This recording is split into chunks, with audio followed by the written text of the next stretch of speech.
안녕하세요. 우영한 척추기과 우영 원장입니다. 오늘 제가 주사하고 연골판 절제 수술을 이제 비교해서 인공관절 수술, 그러니까 수술의 제일 그 꽃이라고 하는데 제일 끝판왕이죠. 무릎을 이제 뼈를 절제하고 이제 퇴행성 연골을 이제 갈아 끼우는 수술로 전환되는 비율에 대해서 한번 알아보자 영상을 준비했습니다. 무릎 관절염 그리고 연골판 손상으로 환자분들이 가장 고민하시는 게 주사만 맞고 버티면 괜찮을지, 남들은 뭐 괜찮다 하는데 인공관절 수술을 받기 전에 연골판 절제술 및 봉합술 같은 걸 받으면 될지에 대한 고민을 많이 합니다. 정답은 없으나 정확한 정답은 없으나 비율적으로는 이제 비교할 수 있는데요. 이 그 두 치료 방법, 주사 치료하고 이제 연골판 절제 수술, 이 장기적 예후하고 인공관절 전환된 비율은 통계적으로 의학적으로 차이가 있습니다. 최신 가이드라인 보고 설명드리겠습니다. 이 장기적 예후 차이, 길게 봤을 때는 어떤 게 더 좋을까요?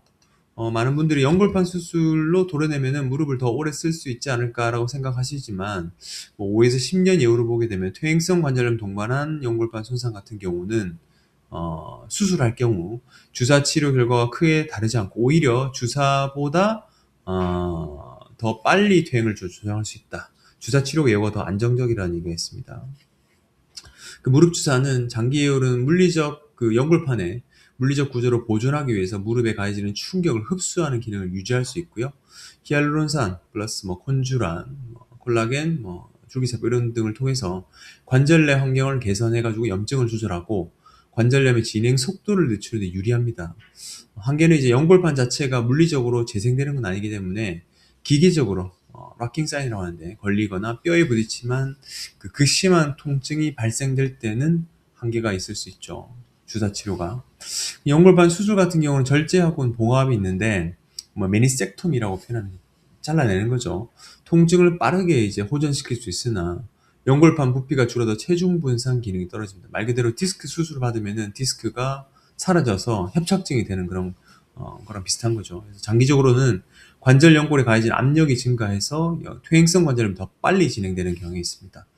봉합술, 꿰매는 수술로 성공적으로 봉합된다면 이제 장기 이후가 좀 매우 좋으나 혈액공이 원활한 외측 부위라든지 젊은 환자에게는 되게 제한적으로 시행 가능하고 일반적으로 그 어르신들 같은 경우는 꼬맬 가능성이 좀 드물죠.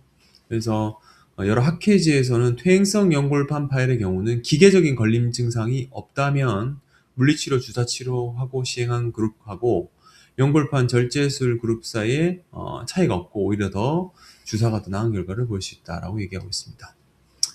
인공관절 수술로 전환된 비율 한번 보시면요. 최종 단계 인공관절 수술, 이 수술이 저는 지난번 영상에 말씀드린 허니문 피리어드 되게 좋은 기간이 3년 정도거든요. 그 이후에 더 오래 쓰신 분도 있지만 1년 만에 안 좋으신 분들 평균적으로 3년 정도는 되게 좋은데 그 이후로는 불편감이 생기거든요.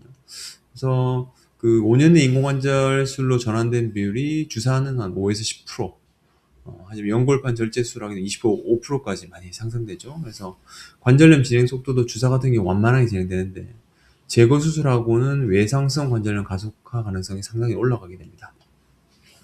그래서 무릎 그 연골판 수술하고 나서 전환율이 높은 이유는 연골판 자체가 무릎에 가해지는 하중에 4에서 60%를 분산해주고 든든한 완충 패드 역할, 척추의 디스크 같은 역할을 하는데 일부라도 절제하게 된다면 이제 관절 부위에 가해지는 스트레스가 증가되기 때문이죠. 그래서 결과적으로는 연골이 닳아서 없어지는 속도를 더 빨리 하기 때문에 인공관절 수술을 앞당기게 됩니다. 좀 아이러니할 수도 있는데 어쨌건 생각해보면 그렇죠. 디스크가 유지되고 있는데 그걸 많이 제거하게 되면은 그 달아버려 붙어서 협착증이 되는 거 마찬가지로. 반면에 이제 주사 치료구는 연골판이 파열되더라도 남은 구조물이 제자리에 유지되면서 완충 기능을 유지하기 때문에 인공관절하는 수술을 시간을 벌 수 있습니다. 요약하고자 한다면 이제 급성 파열, 무릎이 펴지지 않는 걸림. 그래서 이런 경우는 봉합술, 절제술 등 수술을 고려해야 되며 이때 수술은 장기적으로 무릎을 보호하는 길입니다. 하지만 보통 한 6, 70대부터 이제 퇴행성 연골판 파열이 있는데 이런 경우는 수술을 많이 한다면은 오히려 퇴행성 병변을 더 가속화시키고 관절염을 악화시키기 때문에 인공관절 수술을 앞당기는 거기 때문에 최대한 무릎 구조를 보존하고 장기적으로 수술 가능성을 낮추는 방법이 가장 현명할 것 같습니다. 그래서 무릎에 대한 상태는 반드시 정형외과 전문의랑 상의하셔가지고요.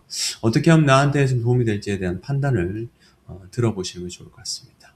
시청해주셔서 감사하고요. 내일 또 뵙겠습니다. 고맙습니다.